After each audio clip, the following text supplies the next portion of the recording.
I'm sure we've all read Wong and Wong's The First Days of School at some point in our schooling. If you haven't, buy it. Read it. If you have read it before, buy it and read it again. The first days are critical. Douglas Brooks, in his article The First Day of School, discovered that very few teachers receive any instruction or get any experience or training during student teaching on what to do on the first day of school. The most important thing to begin establishing on the first day of school is an environment that is safe, predictable, and nurturing. Teachers must establish consistency in everything they do. Students must feel safe to share their thoughts, feelings, and ideas with the teacher and their classmates without fear of being shot down, rejected, made fun of, told they're wrong. There is no such thing as a wrong answer. Only an opportunity for discussion and learning. Students must have a schedule that is posted and consistent, as well as routines for everything they need or do. There can be no downtime. What should the early finishers do? What should students need the restroom outside of whole class breaks do? What if they need a pencil, paper, help? All of these things must be explicitly taught from the beginning and reiterated constantly. Have a behavior plan. Post it. Reference it. Consistency. Use it consistently. An effective teacher has a nurturing classroom, one where the students feel important and valued. Teachers need to get to know their students and build positive relationships with them starting the first day.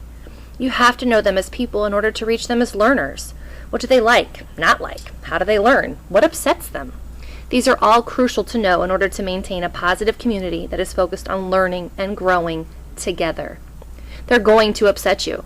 They're going to make mistakes. But each day is a new day. Each hour is a new opportunity for success. Treat them the way you want to be treated. Seriously, it works. One final thing to consider as you prepare for your first day of school is confidence. You must make your students believe that you know what you're doing. The expression, fake it till you make it, it's probably going to be your mantra. That's okay. You will make it.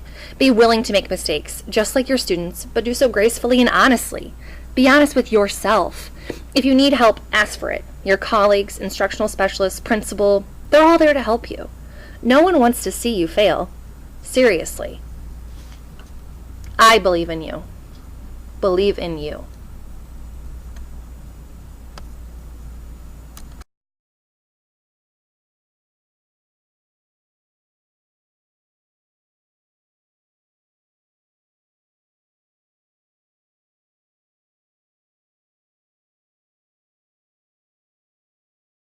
Maybe marked. Did you have any questions about anything that you read, anything that you connected to, anything you thought extremely important? I had a question on the word graze. Is that Graze? Well, how about you read it for me? Read the sentence that it's in. animals graze in fields and birds are busy flying and searching for food? So what do you think it means in the context of that sentence? Animals graze in fields and birds are busy flying and searching for food. So Walk in fields, flying for okay, and what are they walking and looking for? food. Food. Yeah, you see how the last part of the sentence says searching for food? It says animals graze in fields and birds are flying. So the animals are in the fields, the birds are in the air, but they're both looking for food. Yeah. And then I underlined there are many animals that are nocturnal Many animals that are nocturnal. Why do you think that's important to the story? because it talks about this. The whole section is about nocturnal animals. Okay. Also, I mean, the title of the story, right? The World at Night. So I think that's kind of a good indication that this is about what's going on at night, right? Anything else that makes you think that nocturnal is important to the story? Yes, because it underlined nocturnal. They underlined it? Yeah. One thing I thought was kind of interesting towards the bottom, I underlined coyotes and mountain lions eat the same things, so they're in a competition. It's better for one to hunt and eat during the day and the other at night. This creates the balance.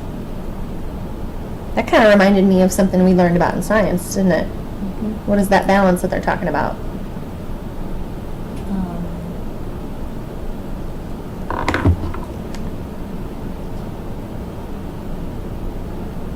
competition? Remember, if we have too much of one and not enough, and then they.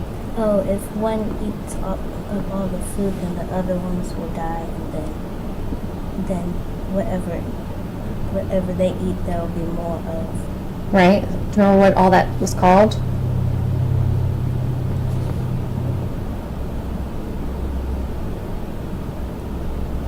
The food chain, the web, right, in the ecosystem. Yeah. Kind of interesting that this story is about that same competition and balance, and that they all interact together, right? So was there anything in the story that you've never heard before, or anything that was new information to you?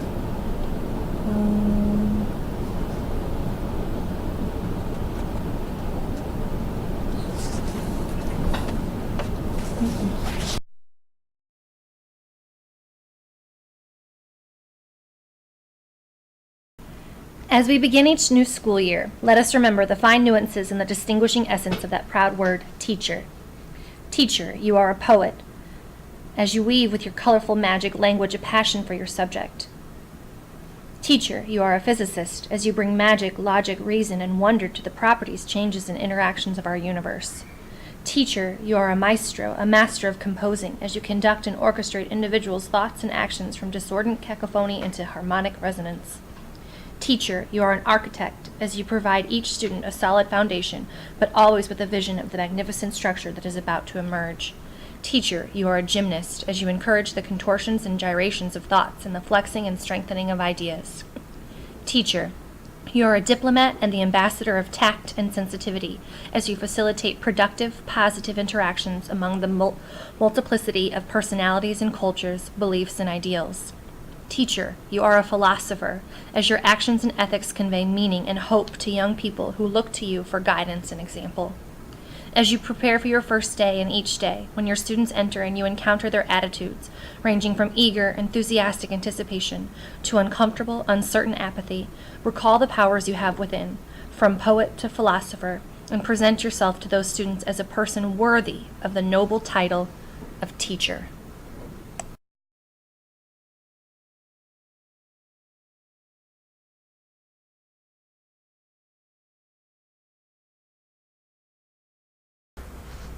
Wong and Wong also shared a startling fact with us. All of our national problems, from international competitiveness to improving our standard of living to the future of our children, ultimately rest on one important word: education. We must begin with ourselves. If furthering your education is a goal, don't wait. Go back to school. Trust me on this. And be proud of your accomplishments. Effective teachers display their diplomas with pride. Leaders begin with themselves. Thank you.